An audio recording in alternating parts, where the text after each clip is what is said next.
Yang dibaca ni tadi menceritakan kitab-kitab dalil berkhalwat. Ada banyak orang di zaman kita ni mencela berkhalwat. Kenapa? Karena tidak dijumpainya dalilnya, maka tercela bagi dia. Apalagi dia sudah terbiasa, saya tak mengamalkan suatu perkara kalau tak ada di Quran atau di hadis. Orang yang terbiasa macam ini, dijumpainya orang berkhalwat tapi tidak dijumpainya dalil, atau ditanyanya orang yang berkhalwat tu tak dapat menunjukkan dalil, bertambah-tambah kemurkaan. Kitab-kitab yang disebut ini tadi dipenuhi oleh hadis-hadis sahih yang menceritakan dalil-dalil berkhalwat. Namun kitab ini belum ada lagi yang diterjemah ke dalam bahasa Indonesia, menjadi kesulitan juga kita. Di antaranya Rasulullah sallallahu alaihi wasallam dalam hadis sahih menyatakan, kalau mulazamah kamu, continue kamu di dalam la ilaha illallah hudurul qalbi, siang malam pagi petang dalam 7 hari, akan ditunjukkan Allah kepadamu rahsia yang diletakkannya di tangan hambanya.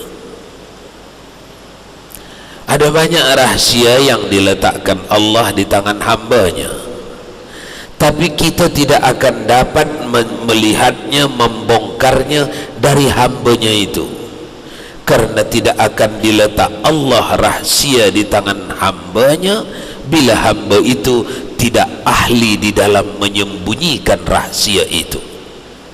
Maka rahsia-rahsia ilahiyah, di antaranya apalah itu yang namanya rahsia ilahiyah itu?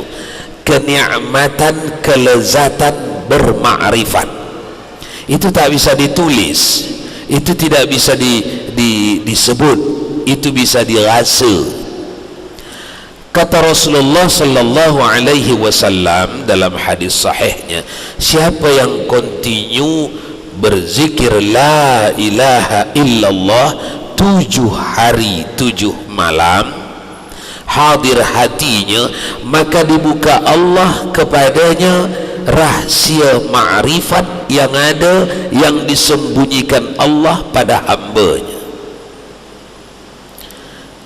Lanjutan hadis itu, siapa yang berzikir melanjutkannya kepada 7 hari yang kedua, maknanya dah 14 hari, 7 hari yang kedua, maka dibukakan Allah kepadanya rahsia yang diletakkan Allah kepada makhluknya. Dikala itu bukan pada orang soleh saja lagi, tetapi kepada yang bukan orang, kepada kayu, kepada batu, kepada jamadat, makhluk-makhluk mati. Apa yang dikerjakan kayu-kayu ni, pokok-pokok ni, jangan-jangan dia lebih baik dari kita. Rupanya mereka bertasbih tiap hari. Ayam yang kita piara tu bertasbih rupanya dia tiap hari. Kita jarang-jarang bertasbih, sikit-sikit pun, mau cepat pun, tidak hadir hati pun. Yang mereka ini bertasbih dengan mengingat Allah. Kita tak faham itu kalau tak dibuka Allah rahsia itu. Rasulullah mengajari umatnya ini agar nampak itu kekayaan Allah tu, yang berujung kepada makin membulat keyakinan melihat Allah tu, menyembah Allah tu. Maka dibentang Nabi jalan ni, ini jalan. Siapa yang mulazamah di dalam khalwatnya 7 hari 7 malam, maka dibuka Allah kepadanya rahsia Allah yang dititipkan Allah kepada hamba-hambanya yang saleh. 7 malam yang kedua dibuka Allah rahsia yang dititipkan, disimpankan, dipinjamkan Allah kepada makhluknya, bukan manusia saja.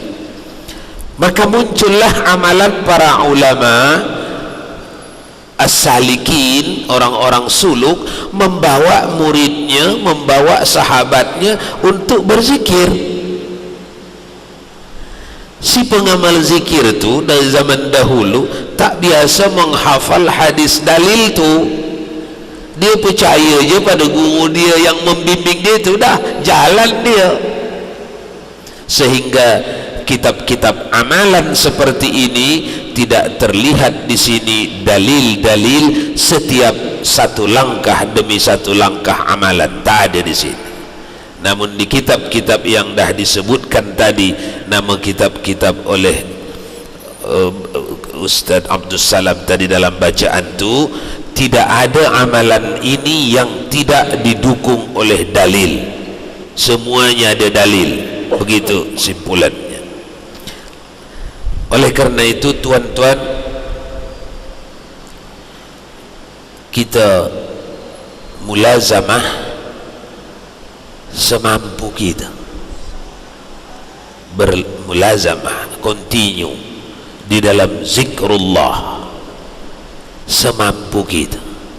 Walaupun kita dah targetkan ini hariku pertama untuk khalwat 7 hari ke depan, walaupun di dalamnya banyak kelemahan, banyak cacat, banyak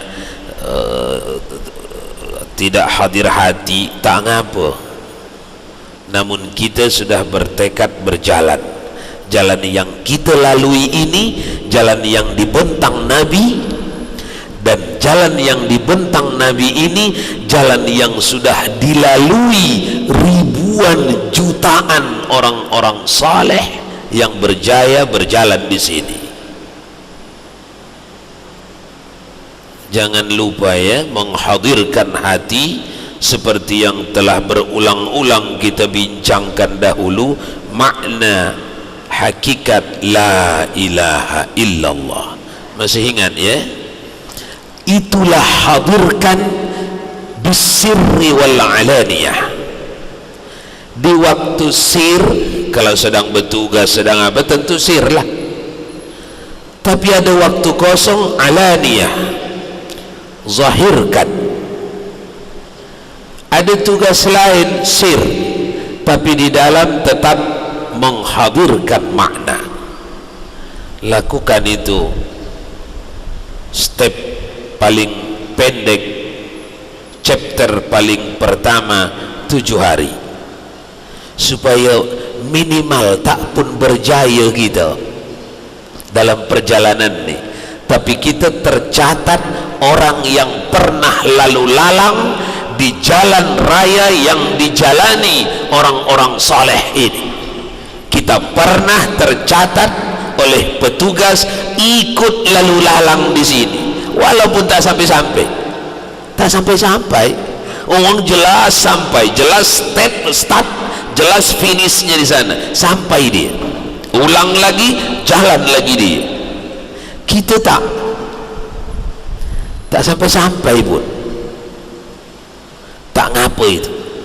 Sekiranya itu seburuk-buruk kemungkinan, tak sampai-sampai. Jalan-jalan jatuh, jalan bangun lagi, jatuh lagi, bangun lagi, jatuh terus. Apa yang dicapai? Yang dicapai titel terendah. Kita orang yang pernah berlalu lalang di sini, walau tak dapat apa-apa. Orang lain dah dapat banyak benda, kita tak dapat apa pun. Itu serendah-rendahnya. Jalan ini jalan yang disediakan oleh Rasulullah kepada sebahagian kecil umat, bukan kepada seluruh. Coba tengok Ashabus Siffah itu yang dididik Nabi di jalan ini, itu 80 orang saja. 80 orang sahaja disuruh Nabi tak payah cari nafkah, cari makan, beribadat saja. Saya yang bagi makan. Daripada mereka ini turun amalan-amalan ini. Di satu sisi Di sisi lain, puluhan ayat-ayat Al-Quran yang mengisyaratkan kepada kita bahwa menyembahlah kita kepada Allah hatta ya'tiyakal yaqin, sehingga engkau yakin zat Allah yang kau sembah. Ini salah satu jalan untuk sampai kepada penyembahan yang yakin. Itu namanya suluk. Jadi jangan ragu jalan suluk. Jalan suluk itu di luar sana, kalau anda tanyakan di kedai kopi, jalan suluk itu, itu jalan uang-uang yang apa itu, uang-uang yang kolot itu, jalan uang-uang yang tidak cerdas itu, tidak modern itu, uang-uang yang kaki celananya keriting itu jalan uang-uang yang tidak bisa membangun negara itu. Jangan dengarkan itu. Cakap itu cakap kosong. Cakap itu cakap yang keluar dari orang yang tak mengerti apa yang dicakapkannya. Sesungguhnya kalau kita mau membuka fakta sejarah secara jujur, kekuatan yang tak dimiliki orang dahulu dan orang sekarang untuk mencontoh kejayaan Islam 700 tahun tuh, mesinnya, chipnya adalah suluk. Karena orang-orang yang suluk, dia mutabaqah, dia membidik kepada Allah dalam setiap pekerjaannya. Dia tak mau tercela di hadapan Allah setiap tindakan. Tak mau. Dia tidak pernah menjilat kepada makhluk, dia hanya menjilat kepada Allah. Kenapa tak sukses kalau itu disuruh membangun negara? Buktinya apa? Itu yang 700 tahun ketika dunia ditadbir, diurusi oleh orang ini, orang-orang ini. Kurang dari 60 tahun orang-orang ini sudah bersebar di seluruh dunia dan diatur oleh aturan Islam dunia ini 2/3 dunia. Orang ini, orang as-salikin, ilmuwan-ilmuwan hebat umat Islam yang dibanggakan itu, Al-Kindi, Al-Farabi dan lain-lainnya, itu orang-orang sufiyin, itu orang-orang tasawuf, itu orang-orang yang lebih lama di dalam khalwatnya daripada di pasar atau di kedai kopinya. Hanya tak banyak jembatan yang menghantarkan kita untuk membagi tahu sejarah hidup mereka. Ibnu Sina yang mengajarkan ke kita, Ibnu Sina yang membagi tahu ke kita Ibnu Sina siapa? Orang kafir dari barat. Apa yang dia tahu tentang Ibnu Sina? Ibnu Sina adalah ahli sufi terbaik di zamannya, kakek moyang kedokteran seluruh dunia. Orang kafir tak tahu yang dia sufi. Kalaupun tahu, tak ingin menceritakan itu. Nanti umat Islam ini menuju di jalan itu sehingga mereka punya jati diri dan keistiqomahan. Itu tidak diinginkan kafir. Tuan-tuan, buka mata lebar-lebar. Kejayaan dunia ini pernah dicapai selama 700 tahun. Kunci suksesnya karena masing-masing pengurus dunia ini waktu itu orang-orang sufi, orang-orang yang tahu bagaimana beradab di hadapan Allah, orang-orang yang basah bibirnya dengan zikrullah.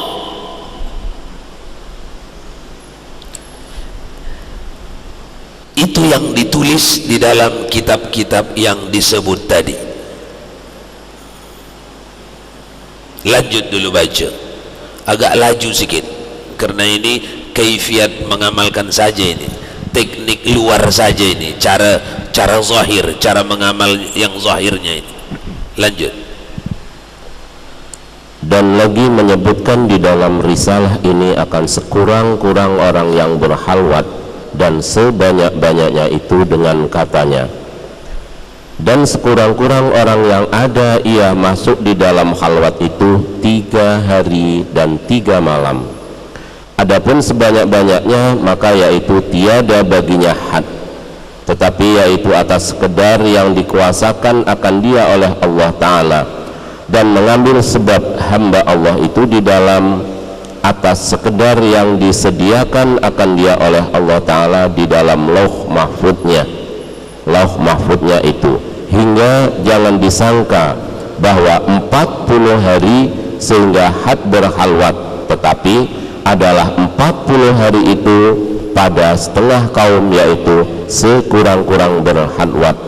Dan karena inilah berkata pula Said Mustafa Al-Bakri itu dengan katanya, dan sungguhnya adalah syekh kita masuk ia di dalam berhalwat di dalam masjid Jami' Al-Khalat di dalam negeri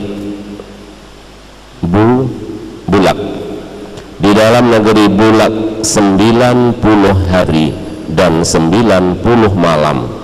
Dan adalah setengah mereka itu seorang yang masuk di dalam halwat beberapa tahun, seperti yang telah wukuk bagi seorang laki-laki daripada silsilah ahli tariqah al-khalwatiyah, dan yaitu Sayyid Syekh Sya'ban Afandi Al-Qastamuni radhiyallahu anhu, bahwasanya adalah ia masuk di dalam khalwat sekira-kira 30 tahun di dalam khalwat jendela masjid di negerinya, dan di dalam khalwat itu mengambil janji atas penghulu jin yang besar bahwa jangan segala jin itu menyakiti mereka itu akan seseorang daripada ahli tarekatnya itu. Adalah yang menghabarkan akan daku cerita ini oleh Syekhuna, yakni mengkhabarkan cerita ini Syekh Abdul Latif kepada muridnya Said Mustafa Al-Bakri rahimahumallahu ta'ala. Ya, ini bahagian daripada maksud keseluruhan khalwat itu harus kita fahami. Terjemahannya, maksudnya ialah satu rentang waktu yang disengaja untuk membangun zikir tak berputusan. Maka sebahagian ulama mengangkat dari angka 3 hari paling sedikit, 3 hari 3 malam, sesikit-sikitnya. Sebahagian yang lain meletakkan sesikit-sikitnya 7 hari, sebahagian yang lainnya 13 hari, itu sesikit-sikitnya. Adapun sebanyak-banyaknya tiada batas, tiada batas hari. Kenapa? Karena memang perintah umum Al-Quran memang tak pakai batas, tak ada batas. Fazkurullaha qiyaman wa qu'udan wa ala junubihim wa yatafakkaruna fi khalqis samawati wal ard. Berzikir kamu kepada Allah sepanjang waktu tegak, waktu duduk, waktu berbaring, tidak ada batas waktu. Namun karena di sini ada tariqah, tariqah artinya kita ingin berjalan melalui jalan yang dah dilalui pendahulu kita ini. Ada tariqah, ada jalan, bukan buat jalan sendiri, tak, jalan yang dah dilalui guru kita ni, pendahulu kita ni, yang mereka tuliskan di kitab mereka, yang diajarkan guru kita pada kita. Kita jalani melalui jalan itu, jadi tak buat jalan sendiri. Batas maksimalnya berapa lama? Tak ada batas. Seumur hidup menghadirkan ingatan kepada Allah, baik alaniyah dengan zahir atau sir, lalu mengingatnya di dalam hati, itu dituntut setiap detik.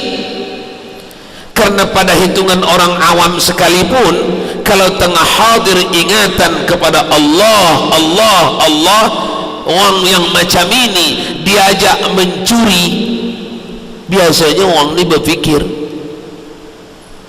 orang yang tengah Allah Allah Allah diajak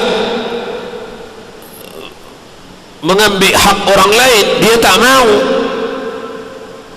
Itu manfaat yang amat rendah. Adapun manfaat yang lainnya adalah seperti dalam hadis sahih, Nabi sudah mengisyaratkan, membagi tahu kita, siapa yang berzikir di dalam hatinya, hadir hatinya satu kali, dia akan dibayar Allah dengan pahala yang lebih besar daripada dunia serta seluruh isinya sekali ucap.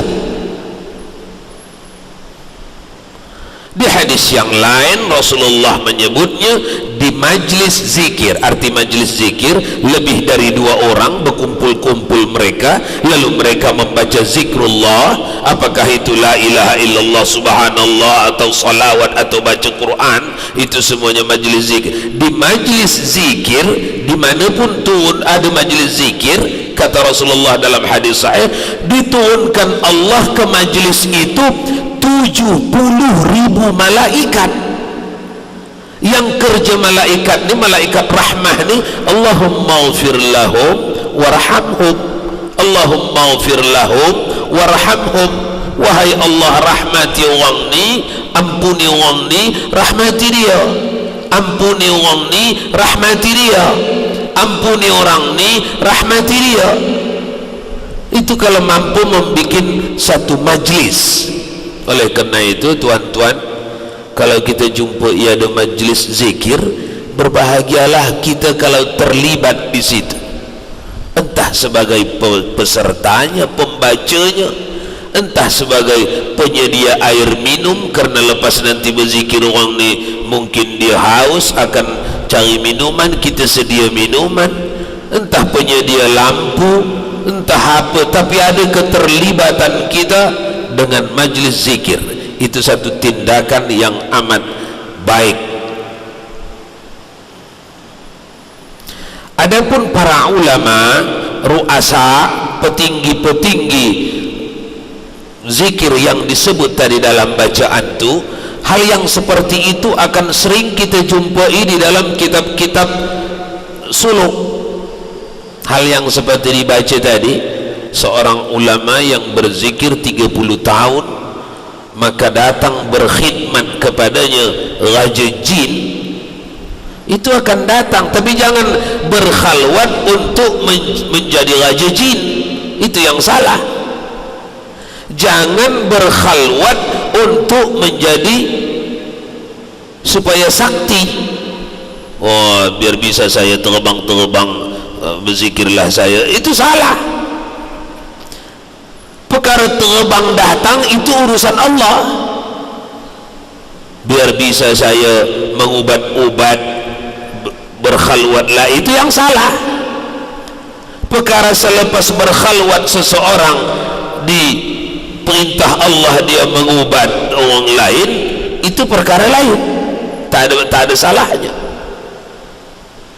Biar luas rezeki saya, itu salah.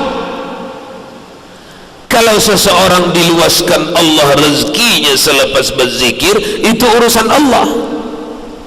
Kembali kita ke pangkal kemarin, 2 lembar di belakang. Apa alat kita dalam berkhalwat? Apa itu kemarin? 3. Lillah, billah, fillah. Jangan lari dari sini. Lillah, billah, fillah. Sepanjang kita gigit yang 3 ni, insya Allah tidak ada yang melumpuhkan kita di dalam perjalanan kita ni. Walau banyak orang, banyak yang mengganggu. Memang banyak yang mengganggu, karena ini memang mesti diganggu. Setan itu kan musuh kita itu. Dia sudah minta dulu pada Allah, ya Allah, tundalah kehidupanku, bikinlah ku hidup ya Allah sampai menjelang kiamat, baru cabut nyawaku. supaya sempat aku goda ini anak cucu Adam ni yang hendak masuk surga ni, supaya jangan jadi dia masuk surga, biar banyak kawanku di neraka.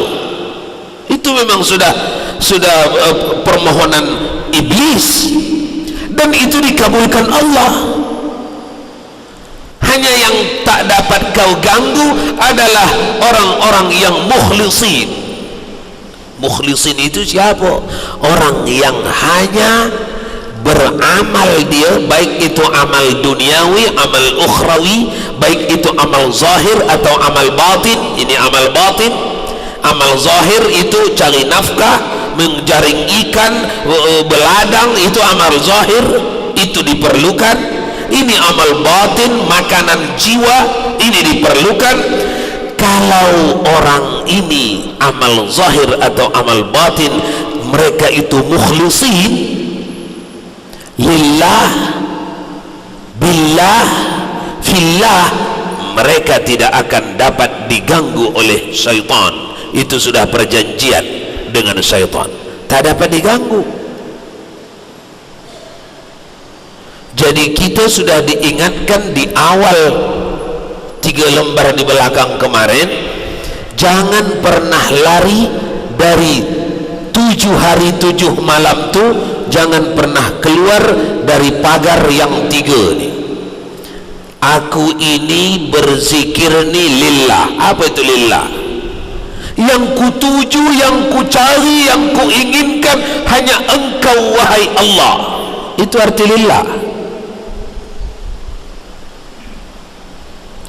Kemudian billah. Apa itu billah? Dengan cara apa saya berkhalwat? Dengan cara Allah. Cara Allah macam mana? Cara yang dah diridainya kepada nabinya, yang diajarkan nabinya kepada sahabatnya, yang diajarkan sahabat kepada tabi'it tabi'it tabi'it tabi'it sampai kepada pengarang kitab kita. Kita ikut. Itu namanya billah. Jangan dengan cara lain. Pergi ke bawah, ke kaki Bukit Jantan, khalwat di sana 40 hari, datang juga situ, ada juga dapat. Tak percaya cubalah pergi ke kaki Bukit Jantan, khalwat di situ 7 hari, zikir ini datang juga. Tapi anda tidak 3, anda sudah kurangkan 1. Tidak billah, tidak cara Allah. Cara Allah artinya cara yang diajarkan Allah kepada nabinya, yang diajarkan nabinya kepada sahabat, yang diajarkan sahabat kepada tabi'it tabi'it tabi'. Di mana mereka tadi khalwat? Di mana tadi yang baru dibaca tadi? Di masjid, di jendela masjid. Artinya di jendela masjid dia menetap di bawah. Ini ada jendela, bawahnya itu dia ambil tempat ni menetap. Itu artinya bukan di daun tingkap tu dia, bukan. Menetap dia di satu tempat di masjid, bukan di bawah pisang siolot. Apa itu pisang siolot? Di situ pun datang juga macam-macam. Tapi itu tidak billah, tidak begitu cara yang diajarkan. Teruskan Ustaz, baca.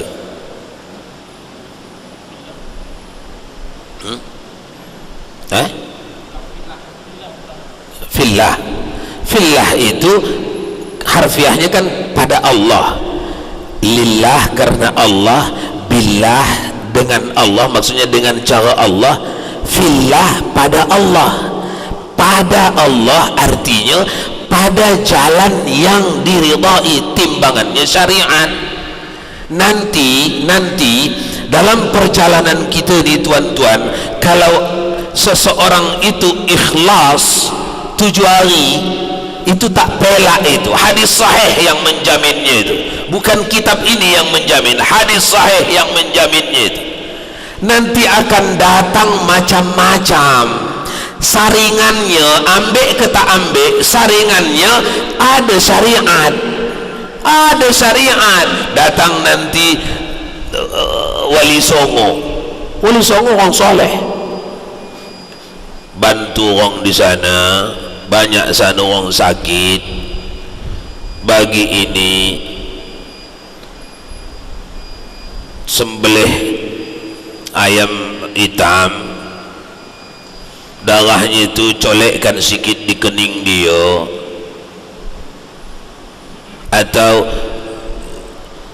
goreng itu jantung keluang, tahu keluang, bagi makannya, bikin sembuh.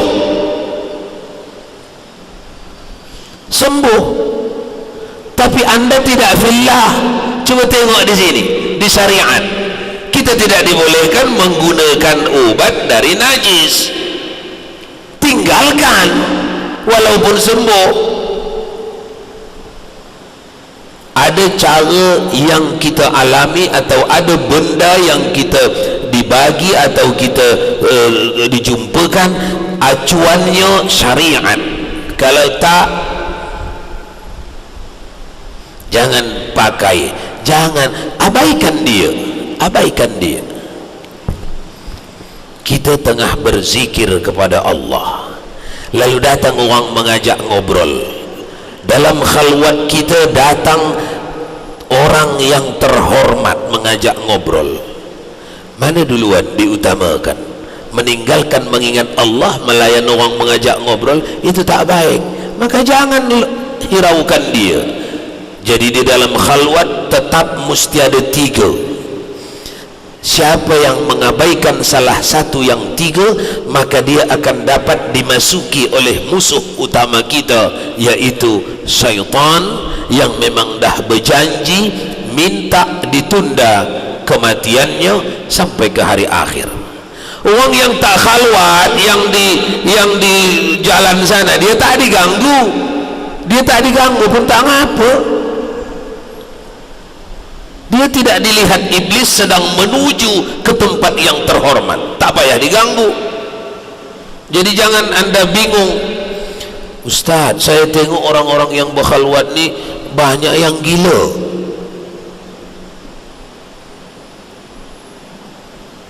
Ada tak dalam hati macam tu?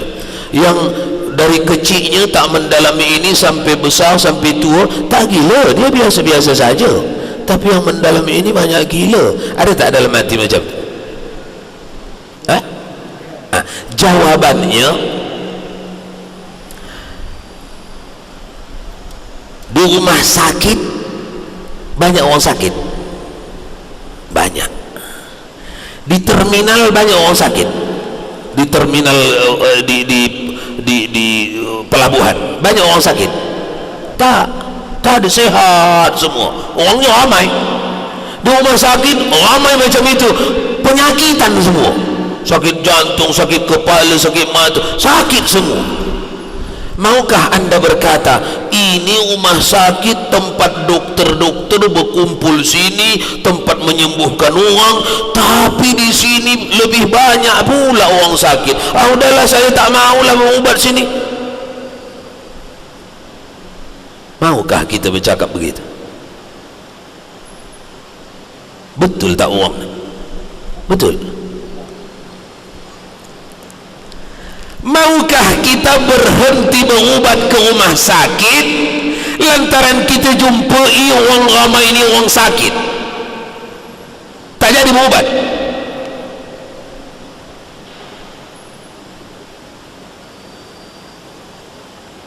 Tak jadi berubat, balik je lah. Kenapa balik? Tak mau. Kenapa? Di rumah sakit tu orang sakit semua, tak seorang pun yang sehat. Baliklah. Orang apa ini namanya? Orang bodoh. Justru disitulah yang banyak orang sakit, karena orang sakit tu mencari pengubat, dokter-dokter. Jangan anda melihat kepada yang sakit, lihatlah kepada yang dah berubat tu.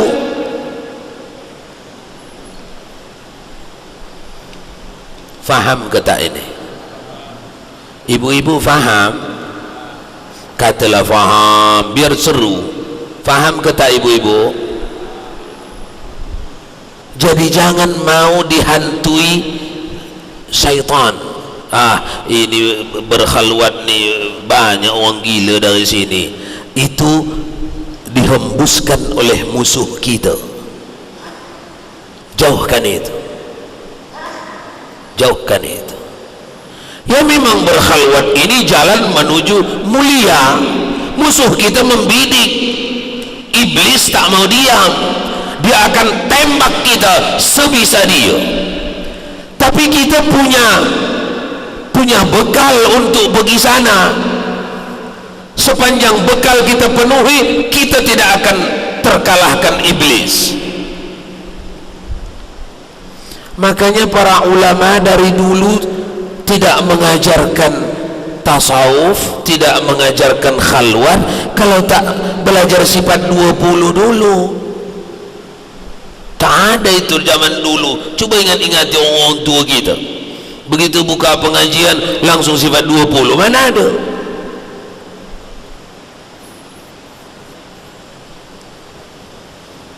Jadi kita ni pun diharapkan ya sedikit-sedikit diulang-ulangi lah sifat 20 tu ya. Sikit-sikit wujud, artinya ada Allah, dia yang mengadakan ini. Yang diadakannya ini ada yang nampak, ada yang tak nampak buatannya. Dia si pembuat jauhlah lebih tak nampak. Jadi yang saya mencari ini bukan mencari yang mesti nampak. Wujud qidam, dah lewat kita berapa tahun yang lewat itu qidam, 2 tahun yang lewat, 5 tahun yang lalu qidam. Artinya adanya Allah tak berawal.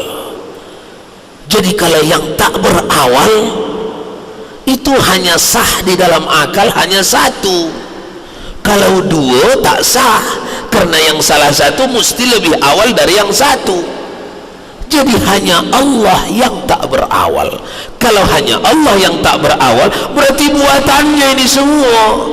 Kalau buatannya saya, buatannya juga engkau wahai iblis, kita ni sama-sama buatannya. Saya tak payah takut sama engkau. Ayo, saya ini tengah menuju dia dengan cara yang diajarkan Nabi saya kepada saya. Engkau memang diizinkan mengganggu orang yang tidak mukhlisin. Saya berikhtiar mukhlisin, engkau tidak akan berdaya, dan saya tidak akan pernah takut pada engkau. Jadi tak takut gila. Orang yang tak ada qidam, baqa, dia akan takut gila sini. Wah, tak payahlah, malam minggu tak payah datang. Itu apa? Sedang tasawuf sekarang, boleh gila kita? Tak gila.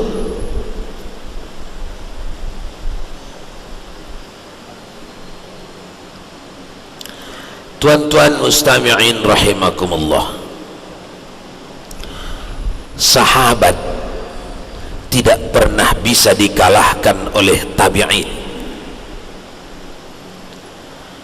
Tabi'in tidak akan pernah bisa dikalahkan oleh tabi'in.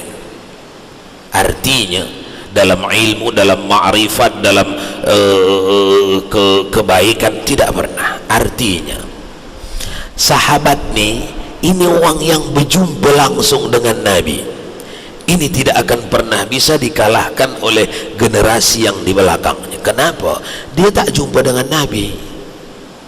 Seburuk-buruk yang jumpa dengan Nabi, tapi dia melihat Islamnya langsung daripada Nabi. Itu memang dah dibangun Allah begitu, sunnatullah. Artinya apa? Yang tahu, faham apa yang dicakap pengarang di kitab ni, dia tidak akan pernah lebih baik dari orang yang mengamalkan. Kalau hanya tahu je, faham dia apa cakap musannif pengarang ni, tapi dia tak jalani, dia tidak akan pernah merasakan apa yang disebut-sebut ni. Dan jadi memang kalau mau ingin merasakan apa yang disebut-sebut ni, memang mesti jalan, walaupun kualitas perjalanan itu seperti kita bincang tadi tak dapat kita samakan. Mereka itu jalan dah, kita tengoklah, roti sebatang untuk berbuka sekerat, untuk sahur sekerat. Apa anda kira sama perhatian Allah kepada orang yang macam itu dengan orang yang macam kita, berbuka 2 pinggan, sahur 2 pinggan, ada teh susunya, ada pisang barangannya, ada apelnya? Apa kira-kira sama perhatian Allah kepada 2 hamba ni? Tak sama. Tapi walaupun tak sama, kualitas yang rendah sekalipun, kita telah berjalan di jalan orang-orang hebat ini. Itu minimal. Mudah-mudahan kita faham apa yang dimaksudkan oleh pengarang di kitabnya ini, lalu diberi Allah kita kekuatan untuk berjalan di dalam khalwat zikir la ilaha illallah dengan menghadirkan hati sepanjang siang dan malam. Estafet pertama ambillah 7 hari. Rasanya banyak sangat penyakit, kebatalan yang membatalkan, ulangi lagi 7 hari yang kedua. Rasanya belum lagi berkualitas, ulangi lagi 7 hari yang ketiga. Hatta ya'tiyakal yaqin, sehingga Allah tunjukkan kepada kita rahsia-rahsia ma'rifatnya yang membuat kita istiqamah di dalam menggigit agama ini dengan geraham kita. Arti rahsia ma'rifat itu yang paling rendah, yang orang tu dibagi Allah ke tak dibagi Allah rahsianya? Jawabannya dibagi, tapi sikit, dia dapat sikit. Apalah itu maknanya? Istiqamah dia di dalam menggigit agama Allah ini dengan gerahamnya. La khaufun alaihim walahum yahzanun. Orang yang dibuka Allah kepadanya pintu ma'rifatnya, tidak ada takutnya di dalam berselisih dengan orang yang menyelisihi agama Allah. Itulah serendah-rendah orang yang diberi Allah rahsia ma'rifatnya. Mudah-mudahan Allah mudahkan kita ke tempat itu. Amin ya rabbal alamin.